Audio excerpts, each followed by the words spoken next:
For centuries the image has endured, not painted, not drawn, but seemingly burned into a centuries-old linen cloth with no explanation. Some call it a miracle, others dismiss it as a clever forgery. But when you see it, something shifts inside you. The Shroud of Turin, a 14-foot linen bearing the faint yet haunting image of a crucified man, not just any man. A man with wounds that mirror the crucifixion of Jesus Christ, pierced wrists, a gashed side, a crown of thorns, a shredded back. This isn't just history, it's spiritual confrontation. And the question that echoes louder than ever, is this the face of Jesus Christ? Before we go further, understand this. The shroud is not the foundation of our faith. The Bible is clear.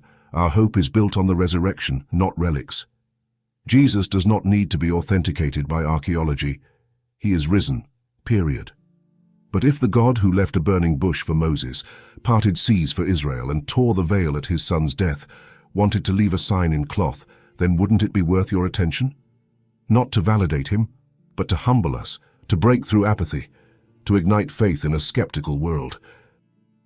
In 1978, a group of elite scientists, chemists, physicists, photographers, studied the shroud for over 120 hours. No paint, no ink, no dye. The image is only on the outermost microfibers of the cloth, as if light itself seared it into existence. Not only that, but the cloth reveals 3D information, something impossible for art of that period. Experts concluded it wasn't painted, printed, or burned by any known human method. It was as if the cloth recorded a burst of radiant energy, an event unlike anything the Earth has seen before or since. Imagine it, the body of Christ wrapped in burial linen, the silence of death, and then, in an instant, life, glory, a force so powerful it leaves behind an image, not from vanity, not for spectacle, but as a quiet echo of the most explosive moment in human history. If this cloth really bears witness to that resurrection, then what you're looking at is not just his face. It's the aftermath of victory, the scar of light, the mark of eternity crashing into time. It's not there to be worshipped, but it might just be there to awaken you. Critics hang their hopes on a single 1988 carbon dating test that suggested the cloth was medieval. But what they don't tell you is that the tested area came from a corner that had been repaired with newer fabric in the Middle Ages. Multiple follow-up studies, peer-reviewed and published, have challenged the original test, and forensic experts.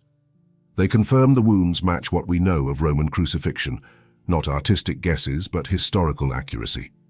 Blood tests show human male blood, type AB, found in the exact places the Bible says Jesus bled. So, is it real? We may never have 100% scientific confirmation, but let's be honest, that's not the point. Faith doesn't rest on a microscope. Still, when every test fails to disprove it, when the image lines up not with legend but scripture, when scientists step back in awe, unable to explain it, maybe the better question is, what if it is real? What would you do with that truth? Ignore it? Dismiss it? Or let it shake you awake? If this is his face, then the time for lukewarm faith is over. The evidence is not here to replace belief, it's here to confront unbelief, and it leaves every person with a decision. So, why doesn't the world believe? Because belief doesn't hinge on evidence, it hinges on surrender. The Pharisees saw miracles and still plotted murder.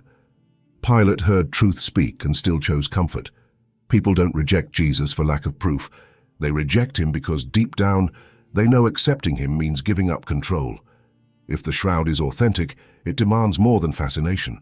It demands repentance. And many would rather dismiss the cloth than deal with the cross.